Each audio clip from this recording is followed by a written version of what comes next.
Okay, John Lemon here today with a top-down review of Insurgency, a semi-realistic first-person shooter featured on the Source engine.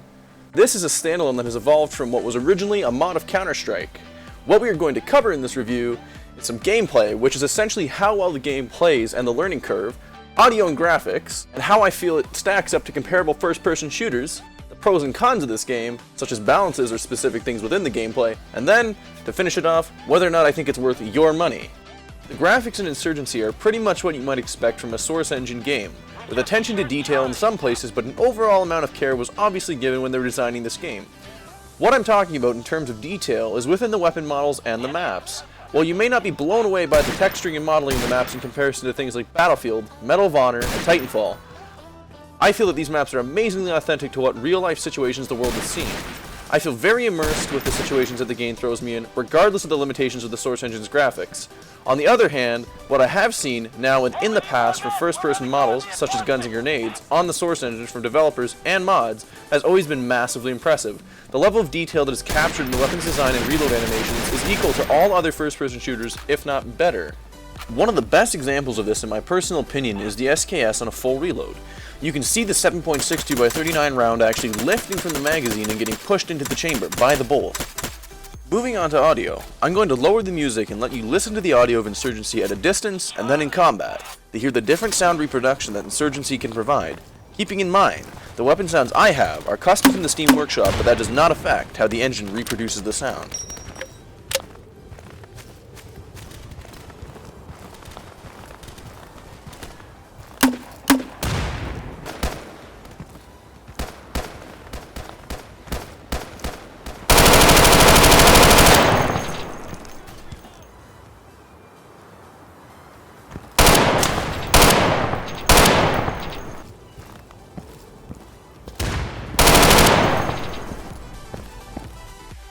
As you can hear, the sounds are working as intended and are very audible at a distance. I was listening to this game through a 7.1 surround sound headset with the audio at its highest settings, which is only up to 5.1 on the newer version of the Source engine. All the directional effects on the audio were crisp and clean, I could tell where each individual shot was coming from, and I was very pleased by the audio quality.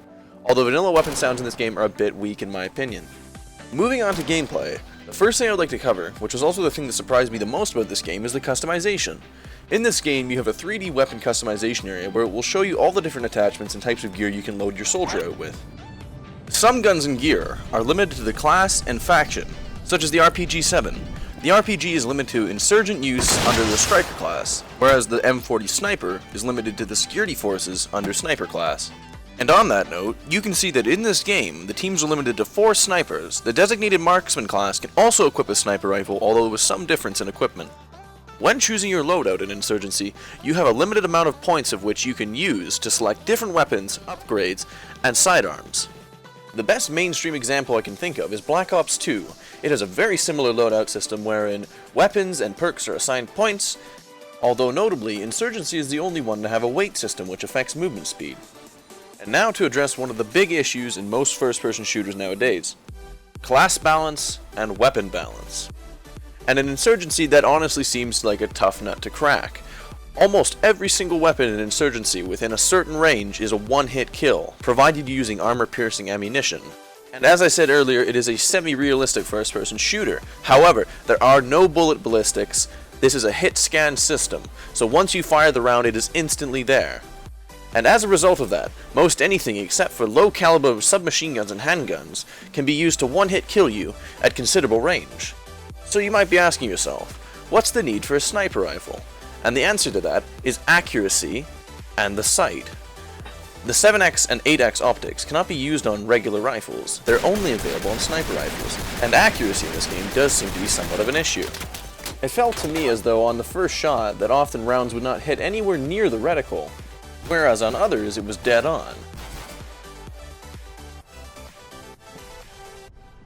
With that being said, I'd like to move on to the point system and class balancing. Here you can see me picking out different options for my soldier, balancing out what I want based on how many points it costs. And to be honest, this system kind of bothers me. There are things I believe should not be assigned points, but rather should be an option for the player to choose that does not affect their overall remaining supply points.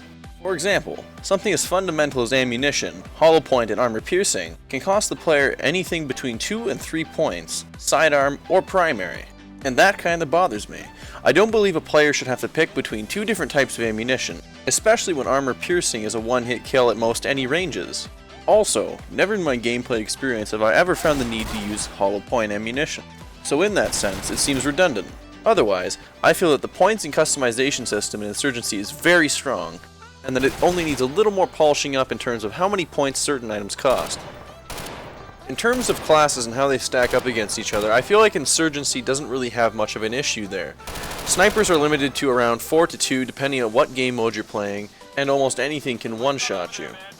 So, all of that aside, the classes seem pretty fair to me, and we'll have to see where they go with them in the future.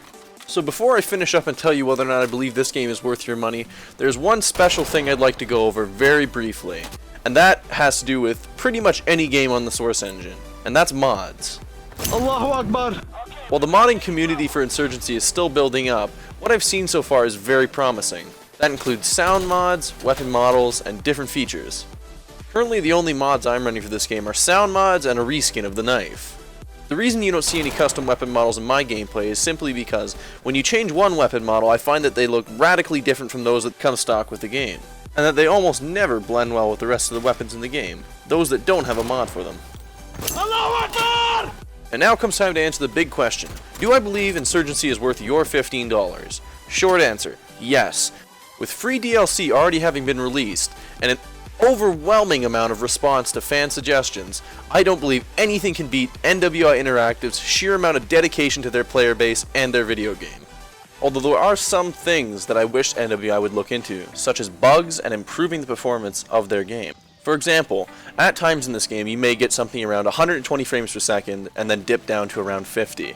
I can't find a reason to explain this, although some players have theorized that it's due to foliage, the overall outdatedness of the Source engine that it runs on. With all of this bared in mind, Insurgency has rather small bugs that somewhat gather up to drag it down in quality as a game. However, I believe that in time these bugs will be completely sorted out and that the developers have more than proven themselves in this sense. So if you're willing to put up with some minor bugs for a cheap but awesome first-person shooter, then Insurgency is the game for you. This has been John Lemon for Focus on Play.